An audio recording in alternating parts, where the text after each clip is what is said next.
La Tanzanie jouerait-elle un rôle dans la gestion des affaires politiques au Burundi? En tout cas, ils sont nombreux à le croire et de nombreux faits semblent créditer cette thèse. D'abord, les faits les plus récurrents, et cela depuis quelques années, la persécution des réfugiés burundais vivant dans ce pays. Ensuite, le traitement d'opposants politiques et de défenseurs des droits de l'homme burundais sur le sol tanzanien, avec l'arrestation le 21 octobre 2017 de 4 leaders du mouvement rebelle Front populaire du Burundi, le FPB, et leur disparition subite, ainsi que de multiples tentatives d'arrestation et d'extradition de membres de la société civile venus dans le cadre du processus de dialogue. Et aujourd'hui, cette information qui occupe tous les réseaux sociaux, la possible arrestation d'Hussein Radjabou, ancien président du CNDD-FDD, en octobre 2018 par la police tanzanienne et qui serait détenu dans un lieu secret et qui serait également menacé d'extradition. Remarquez l'usage du conditionnel dans cette information. Autre fait qui pousse à s'interroger, l'omniprésence physique et du nom au Burundi, dont l'ancien chef de l'État tanzanien Jakaya Kikwete.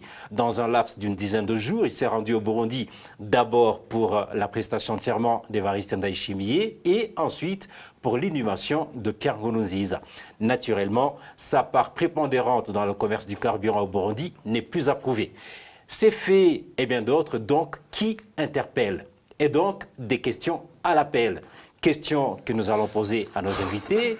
Désiré Hatungimana, rédacteur en chef de la radio Inzamba Agati Kakawe, bonjour. Bonjour Franck. Nous sommes également avec Emmanuel Ndereimana, nouveau porte-parole de la coalition de l'opposition CFOR Arusha, bonjour. Bonjour.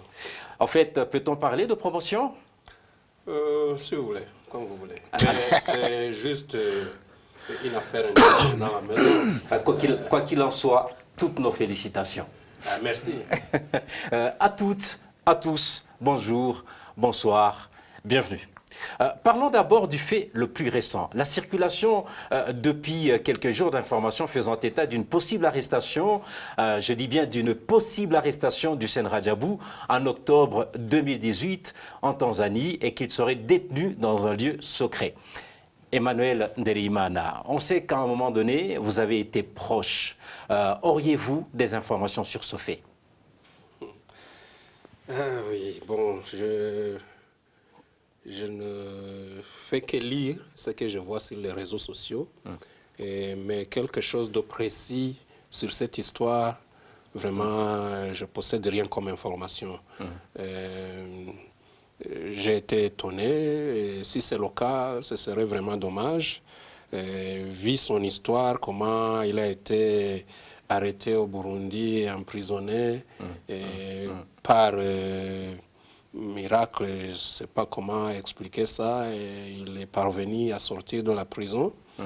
Être traité de la sorte, si c'est le cas, entre guillemets, ce serait vraiment dommage. Il ne mérite pas un tel traitement, si c'est le cas, je le répète. Voilà. Ça me pose à vous poser la question de savoir si vous avez arrêté des contacts avec lui. Vous ne communiquez plus? Ça fait vraiment longtemps, depuis que je suis sorti de la prison. Et c'était quand? On a eu à communiquer une ou deux fois. C'était quand que en 2015. Moi, en 2015, il y a souvent des gens qui confondent sa sortie et ma sortie. Comme c'était presque au même moment, les gens croient que nous sommes partis ensemble. Non, moi, je suis parti de la prison le 27 février. Vous avez été libéré? C'était un vendredi. Non, je n'ai pas été libéré. Vous êtes évadé comme lui? Je n'ai pas été libéré. Oui. Je me suis évadé.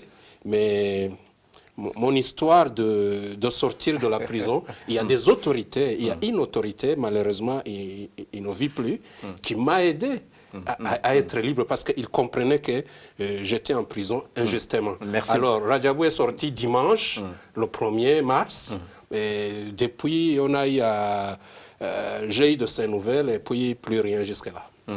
Ce qui veut dire que vous n'êtes plus aussi proche qu'à l'époque? les gens qui sont proches ne signifient pas qu'ils doivent être toujours ensemble, collés serrés, vous comprenez? Voilà. Merci beaucoup. Désiré Atungimana, vous avez certainement suivi le débat sur cette histoire. Ces informations seraient-elles crédibles? Je ne peux pas le dire parce que ceux qui ont tweeté ça, peut-être qu'ils ont leur raison. Mais moi, en tant que journaliste... Leur raison et leur réseau d'information. Ouais, mais moi, en tant que journaliste, je ne peux pas commenter les rumeurs. Comme journaliste, je vérifie. Et mes vérifications ne m'ont pas encore prouvé si il est emprisonné ou pas. Ce sont des gens qui ont tweeté. Peut-être qu'ils ont des sources. Mais pour moi, mes vérifications ne m'ont pas encore montré si réellement il est en prison. Mais sinon, comment expliquer le fait qu'on en parle autant? Parce que Rajabou, c'était un grand homme politique burundais. Et il n'était pas un homme simple. Il était président du parti. Il fut un chef de rebelle. Et tout ça montre qu'on doit le suivre de près. Et une information qui le concerne, c'est une information à la une. C'est pourquoi on cherche à savoir où il est, parce que ça fait longtemps qu'on ne l'entend pas sur les ondes. Est-ce que cela ne participerait pas à créditer justement cette information, le fait qu'on ne l'entende pas depuis si longtemps? Peut-être qu'il a ses raisons. Il y a d'autres politiciens burundais qui sont en exil comme lui, qu'on n'entend jamais. Et qui ne parlent pas qui ne du parle tout. jamais. Peut-être qu'il est dans les mêmes conditions, mais moi, comme je l'ai dit, je ne peux pas commenter les rumeurs parce que ce n'est pas vérifié. Puisque nous parlons de politique, embrayons directement sur les 4 leaders du mouvement rebelle FPB, arrêtés et portés disparus le 21 octobre 2017. Certaines sources indiquent qu'ils auraient été livrés au gouvernement burundais. Quel sens donnez-vous à ce fait, Emmanuel? Vous comprenez l'histoire, ça a été un peu mystérieux à l'époque. Nous l'avons appris avec amertume, justement, l'enlèvement de 4 leaders. Bon, jusque-là, on n'a jamais connu une information précise. Les gens disent ils ont été enlevés. D'autres disent ils ont été tués. D'autres disent ils ont été livrés au Burundi. Mais que ce soit au Burundi, il n'y a aucun organe de l'État qui peut vous confirmer cela, qu'ils les ont reçus, ou c'est un secret d'État, je ne sais pas. Mais vraiment, jusque-là, il n'y a rien de précis. Mais il y a quand même un fait, c'est qu'ils aient été enlevés, ou de toute façon, ils ont disparu sur le sol tanzanien. Oui, c'est même le jour où ils étaient arrêtés. J'étais en contact avec la femme, parmi les 4, j'étais en contact avec la femme, elle était au salon de coiffure en Tanzanie. C'était vers 15h, 16h, et vers 17h, plus rien. Et jusque-là, ça a été comme un mystère. Et je ne peux pas vous dire, j'ai appris comme tout le monde qu'ils ont été enlevés avec tel, tel et tel.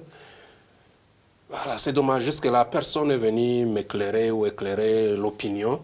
Je crois que vous êtes témoins, vous les journalistes. Personne jusque-là n'a jamais donné l'information réelle. Ils sont encore vivants. Ils sont quelque part en prison. Ils ont disparu, ils sont disparus dans la nature. On ne connaît rien. C'est un mystère pour moi. Et même le mouvement lui-même, FPB, n'a jamais communiqué quoi que ce soit de précis sur ce cas. À ma connaissance, rien, parce que eux aussi, la direction du FPB, ils ont appris la même chose, la même information comme tout le monde, par surprise. Et les communiqués qui sont sortis après, émanant de la direction du FPB, vous avez compris, rien de précis. Ils ont été arrêtés par qui, enlevés par qui, ils sont encore vivants, ils sont morts. Vraiment, c'est un mystère jusque-là. Jusqu'où avez-vous suivi cet événement Désiré? Je veux dire, vous et la radio Nzamba. Nous avons appris l'arrestation de ces gens. Et après l'arrestation, on a cherché à savoir qui les a arrêtés, où ils sont. On n'a pas eu de nouvelles pour confirmer réellement s'ils sont toujours en Tanzanie, s'ils ont été extradés au Burundi, s'ils ont été tués. Personne n'a la réalité. Personne que la réalité est détenue par ceux qui les ont arrêtés. Parce que on a cherché dans ce mouvement, il y avait des porte-paroles, il y avait des gens, on les a contactés et c'était silence radio. Peut-être qu'eux aussi n'avaient pas d'informations à diffuser. Et peut-être que, comme je venais de le dire, que ceux qui les ont arrêtés savent s'ils sont vivants ou pas. Oui. Mais ce qui est sûr, c'est que vous dites que quoi qu'il en soit, c'est une autorité tanzanienne qui a mis la main sur ces gens. Une autorité tanzanienne parce qu'ils étaient sur le sol tanzanien, mais ils peuvent être arrêtés par des Burundais qui opèrent en Tanzanie.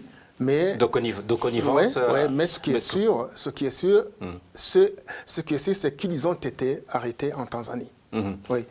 Même s'il s'agissait de Burundais qui les arrêteraient ou qui les enlèveraient, ça serait de connivence avec une autorité tanzanienne. Bien sûr, parce qu'un Burundais ne peut pas aller sur le sol tanzanien, opérer comme il veut, sans aval de l'autorité tanzanienne. La plateforme de l'opposition Sénared, Giriteka, avait d'ailleurs sorti un communiqué à la suite de l'arrestation de ces 4 personnes et rappelé que le 17 août 1990, Rémi Gahutu, fondateur du Palipe Hutu, a été tué dans une prison en Tanzanie. Qu'est-ce qui peut expliquer cette récurrence des faits si proche dans le fond, Emmanuel? Et je rappelle qu'à l'époque où ce communiqué a été sorti, je pense que vous étiez encore dans la plateforme. Je suis là. Oui. Qu'est-ce qui peut expliquer la récurrence de ces faits? Écoute, ta question même m'étonne. Comment vous, les journalistes, vous voulez mettre un vrai parallèle entre l'histoire de Gahutu Rémi et l'enlèvement de ces gens-là? C'est juste parce que les faits se sont déroulés sur le sol tanzanien. Sur le sol tanzanien se passe beaucoup de choses nuisibles contre certains Burundais, notamment des réfugiés burundais. Vous connaissez. Sur les faits sur lesquels nous reviendrons dans la deuxième partie. Voilà. Oui. Alors, dire que tel a eu un problème en Tanzanie, je ne sais pas si réellement le gouvernement tanzanien fait partie de ces complots ou quoi, mais ce qui nous étonne toujours est qu'être en Tanzanie, c'est être vraiment en insécurité presque totale. Voilà, c'est ce que je peux expliquer. Mais est-ce que, une fois, les autorités tanzaniennes auraient démenti être dans le coup? Moi, je ne saurais pas accuser directement les autorités tanzaniennes parce que la Tanzanie est vaste. J'apprends que même des Burundais viennent souvent opérer, ils viennent du gouvernement du Burundi, les services secrets, ils viennent même opérer en cachette. Et ça peut arriver parce que la Tanzanie est vaste. Et juste en complicité avec certaines autorités locales. Là, ça veut dire que vous accuseriez le gouvernement tanzanien d'incapacité de gouverner son propre pays. Non, je ne dirais pas ça. La Tanzanie est un pays voisin. On a vécu ensemble des années durant.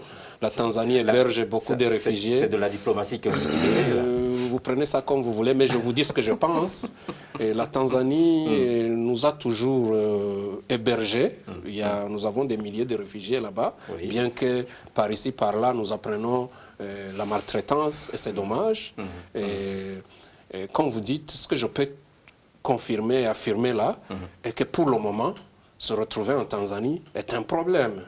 Moi-même, j'ai connu des hicks avant de me décider et de quitter le sol tanzanien. De ne plus y mettre le pied. De ne plus y mettre le pied. Parce que, pourquoi Depuis quand Non, c'est une longue histoire. Toi-même, tu as évoqué l'histoire de Gahutu Rémi. Vous comprenez que depuis longtemps, la Tanzanie n'est pas un coin stable pour les opposants burundais. Voilà, c'est ce que je peux dire en peu de mots. La Tanzanie serait-elle dans son droit désiré en se comportant de la manière à l'endroit de ces personnes de l'opposition et des mouvements rebelles? Chaque pays a ses règles, a ses lois. Je ne sais pas si empêcher une rébellion d'opérer sur son territoire est un délit. Je ne sais pas. Mais ça peut être un droit pour la Tanzanie d'empêcher ces rébellions de s'installer sur son sol. Parce que si tu acceptes que ton territoire soit un terrain d'entraînement ou un terrain de combat pour l'extérieur, il y a des risques aussi que ton pays soit impliqué dans ces conflits. Et accusé de complicité. Oui. Moi, si j'étais président, je n'autoriserais pas des rébellions à se développer sur mon territoire. Mais là, je ne vais pas vous interrompre. Jusqu'à les tuer, Désiré? Je ne vais pas vous interrompre. Non, c'est pas ça que je dis. C'est pas ça que je dis. Tuer, c'est toujours mauvais. Par exemple, Rémi Gaoutou, il a été tué dans une prison. Moi, je ne peux pas franchement commenter sur l'histoire de Rémi Gaoutou parce que je l'ai appris comme de l'histoire. Je ne l'ai pas connu. Je ne sais même pas si la période à laquelle il a été tué, je pense que j'étais trop jeune. Je pense que c'était dans les années 60. En fait, c'est rapporté par ceux qui ont suivi les faits. Oui, c'est pourquoi alors je dis que je ne peux pas commenter sur, comment il a été tué dans une prison ou quelque part, par qui, je ne sais pas si c'est par les Tanzaniens ou c'est par les Burundais, je ne sais pas. Mais si on revient sur l'état actuel, la Tanzanie, je ne peux pas dire que chaque fois il a été du mauvais côté des Burundais, parce que je sais que les gens qui gouvernent le Burundi aujourd'hui sont des amis de la Tanzanie. Ce sont des amis de la Tanzanie. Ils ont même recruté dans les camps de Mutenderi, Mutabira. Je sais que la plupart des rebelles burundais, des FDD sont venus de ces camps. Quand vous parlez de ces camps, ça veut dire après 2015 ou avant? Non, avant. À l'époque, les années 80, à l'époque de la rébellion des FDD. C'était les années 95. Oui. À ce moment-là, on ne peut pas dire que la Tanzanie a toujours été du mauvais côté, parce qu'ils ont soutenu une partie qui était opposant au pouvoir de Pierre Buyoya. Ils ont soutenu beaucoup. Et la Tanzanie aussi a joué un autre rôle. Souvenez-vous que l'accord d'Arusha a été signé en Tanzanie. Tout à fait. Oui. Alors, c'est-à-dire que la Tanzanie, si je regarde aujourd'hui, le rôle que la Tanzanie joue, aujourd'hui, je vois que c'est un pays qui est fidèle à ses propres enfants. Ses propres enfants, je dis, ces gens du CNDD-FDD qui nous gouvernent aujourd'hui, qui ont évolué pour la plupart en Tanzanie, il y a même des leaders du CNDD-FDD qui sont allés en Tanzanie pour se ressourcer. Ils ont même demandé conseil, et parmi eux, l'actuel président de la République. Oui. Et alors, aujourd'hui, c'est pourquoi tous les opposants burundais, du régime burundais, sont les ennemis de la Tanzanie. C'est pourquoi on arrête même les gens de la société civile. On y reviendra justement dans la deuxième partie que nous allons aborder tout à l'heure. Oui, alors c'est ce rôle que j'évoque. J'aimerais ajouter quelque chose.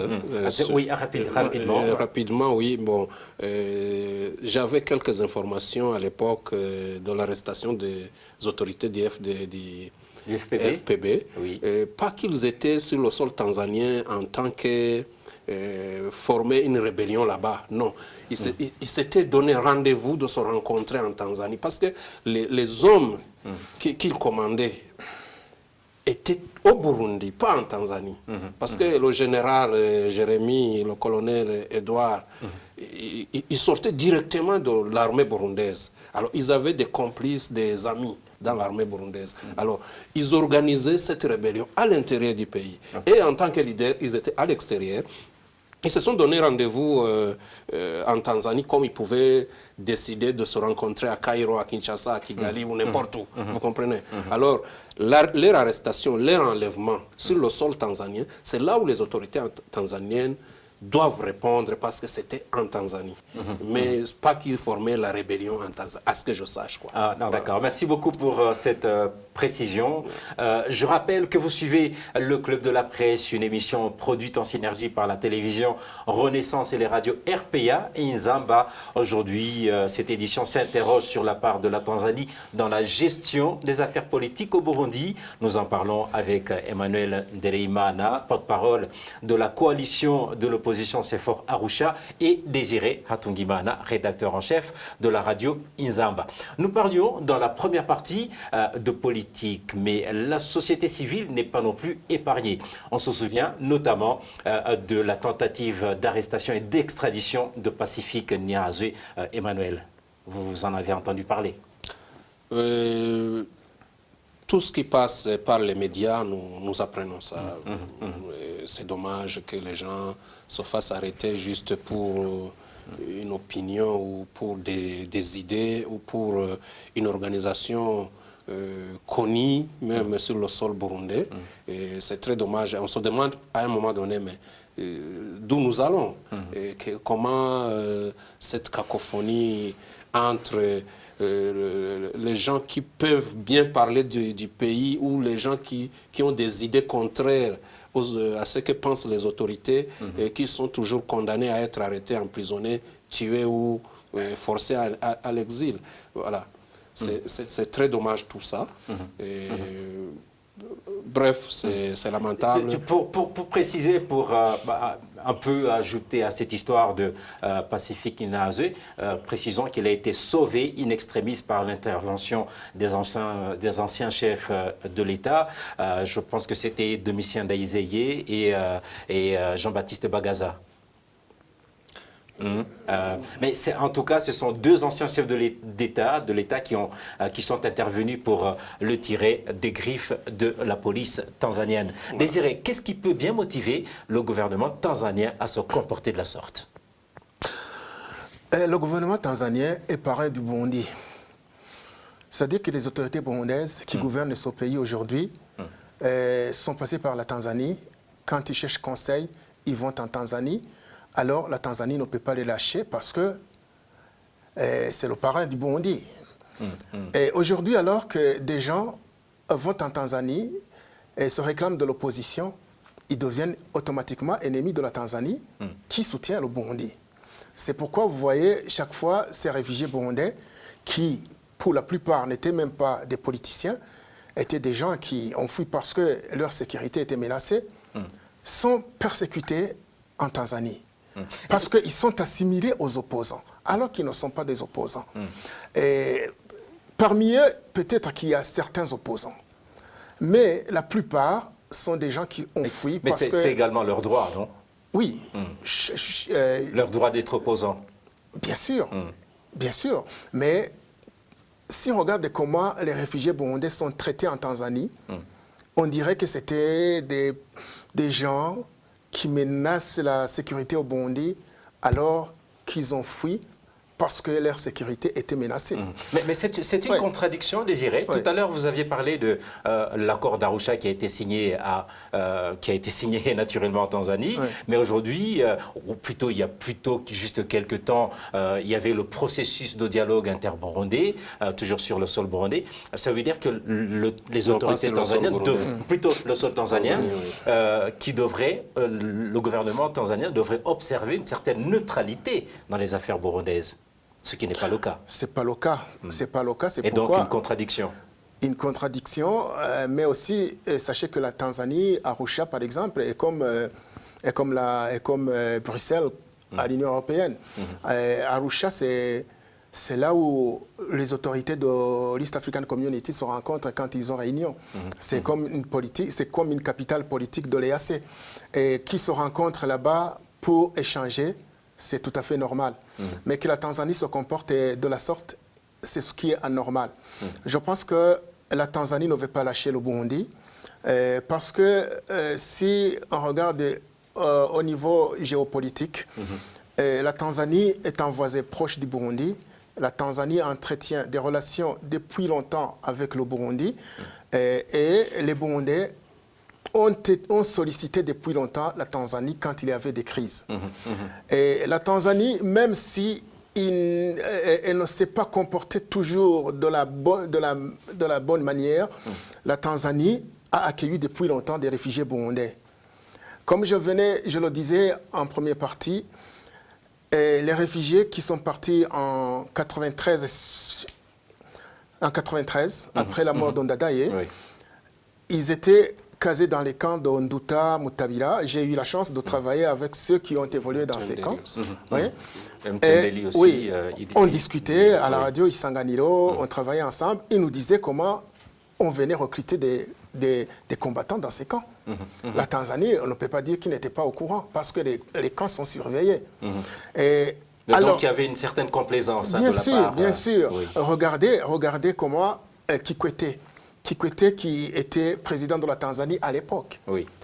Quel est le rôle qu'il a joué? Aujourd'hui, il le démontre même. Je me souviens que lorsque il y avait le mouvement Art au 3e mandat, Kikwete a fait une visite éclair au Burundi. J'ai été à l'aéroport pour des interviews. Et on me posait la question de savoir si le 3e mandat est légal ou pas. Il échappait à la question. Chaque fois, il échappait à la question. Mais après lui, on a vu que c'était des conseils qu'il venait de donner. Il a donné des conseils, il a dit ne lâchez pas, ils n'ont pas lâché. Et la crise... Ne lâchez pas, il le disait à qui aux autorités burundaises, à Pierre Nkurunziza qu'il fallait continuer, mais devant la presse, il ne pouvait pas le dire. Et c'est le début de la crise de 2015 pour dire que la Tanzanie est derrière cette crise.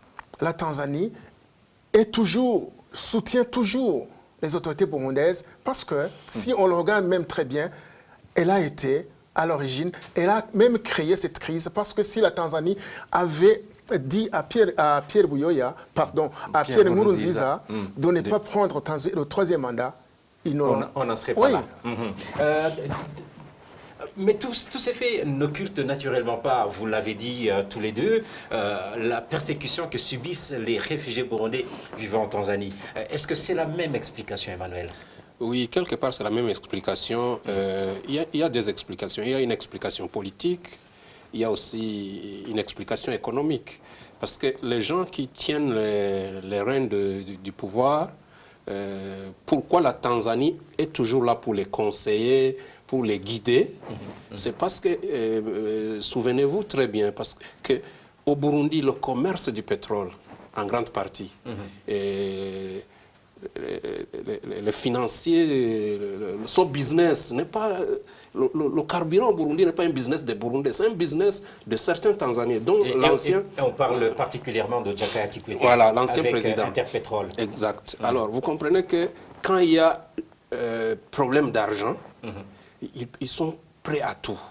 Parce que si les autorités changent au Burundi, ils ne sont pas sûrs que les autorités qui vont suivre vont leur donner terrain libre pour ce business. Alors, vous comprenez? Alors, ils doivent tout faire pour les maintenir. C'est pourquoi ils sont en train de chercher à montrer qu'au Burundi, c'est stable en fermant les camps de réfugiés et pousser les réfugiés à rentrer de force pour chercher une petite crédibilité pour le Burundi au niveau de l'opinion internationale. Alors que les réfugiés, vous avez appris même cette semaine ou la semaine passée, ceux qui se sont hasardés à retourner au Burundi vers Makamba. Les Imbonerakure ont tué au moins 2. Donc il les attendait. Il les attendait. Vous comprenez? Alors, les réfugiés sont entre le marteau et l'enclume. Et la Tanzanie qui les chasse, et les Burundais qui les attendent avec le marteau pour taper sur la tête. Alors, tout ça, ça aboutit à quoi, si vous regardez de très près, la Tanzanie ne veut pas perdre le commerce du carburant. Bon, si je parle de la Tanzanie, peut-être que j'engage tout le pays, mais... Il s'agit d'une poignée de personnes. Une poignée de personnes, donc qui était comme le représentant. Ouais, mais ça. Emmanuel, est-ce que ceci peut expliquer l'échec du processus de dialogue interburundais? Bien sûr, parce que s'il y a dialogue et que le pouvoir est entre les mains de tous les Burundais, toutes tendances, vous comprenez qu'il y a des réseaux de corruption, de ceci ou cela qui venait pour l'avantage d'une poignée de personnes en Tanzanie et une poignée de personnes au Burundi qui risquent d'avoir des obstacles. Alors, ils ont intérêt à ce que on reste dans ce petit jeu de non-paix, insécurité galopante et tout. Et entre-temps, ils font leur business au dos des Burundais. C'est à nous, Burundais, de comprendre et chercher à surmonter ça et trouver des solutions nous-mêmes. On peut le faire si on est unis. Le problème dans l'opposition, il y a encore ce petit problème de chacun veut être au-dessus de tous. Et si jamais ils parviennent à s'asseoir, à comprendre, parler le même langage. Sans nous y attarder, vous espérez que cela peut arriver bientôt? Bien sûr, parce qu'on espère que ça. Parce que nous voulons la stabilité au Burundi. Et vous continuez à parler entre vous? Exact. À tout prix. Pour terminer, Désiré, avec tout ce qu'on vient d'évoquer, peut-on dire que c'est vraiment alarmant? Oui, c'est alarmant parce que si on regarde la situation de nos frères et sœurs réfugiés en Tanzanie, la Tanzanie viole carrément la loi. Parce et que le droit international de protection des réfugiés. Oui, notamment. parce que les réfugiés ont des lois qui les protègent. Et la Tanzanie n'a aucun droit de refouler ces réfugiés parce que c'est interdit par la loi. Quand tu as ratifié, ils sont maltraités. Souvent, on entend les maisons détruites, on entend le commerce arrêté, on entend que tout s'arrête chez les réfugiés. Et la Tanzanie le fait en violation de la loi. Que faut-il faire, Désiré, dans ce cas? Dans ce cas, il faut qu'il y ait respect de la loi et il faut que la communauté internationale, je dis l'ONU parce que l'OACR est des ressorts de l'ONU, qui tape sur la Tanzanie. Mais ça fait quand même longtemps qu'on en parle, ça fait des années que la radio Inzamba en parle et d'autres médias en exil en particulier en parlent. Vous avez espoir que cela puisse effectivement se produire? Je suis pessimiste parce que la Tanzanie, si on regarde comment elle se comporte, elle ne veut pas les réfugiés burundais sur son sol. Et si la communauté internationale, l'ONU n'est pas capable de convaincre la Tanzanie de respecter les lois qu'ils ont signées, et je pense que la situation va perdurer et au désavantage de nos frères et sœurs réfugiés burundais en Tanzanie. C'est dommage que nous terminions sur ces mots de désespoir, mais espérons que les choses puissent aller autrement, et c'est exactement le désir et le souhait de Désiré, tout comme celui d'Emmanuel. C'est la fin de cette édition du Club de la Presse. Un grand merci à nos deux invités. Je rappelle, Désiré Atungimana, que vous êtes rédacteur en chef de la radio Nzamba Gatekakawe, et vous, Emmanuel Ndereimana, vous êtes le nouveau porte-parole de la coalition de l'opposition CEFOR Arusha. Merci à tous les deux. Merci Franck. Merci à toute l'équipe technique, à toutes, à tous. Rendez-vous la semaine prochaine pour un nouveau numéro du Club de la Presse.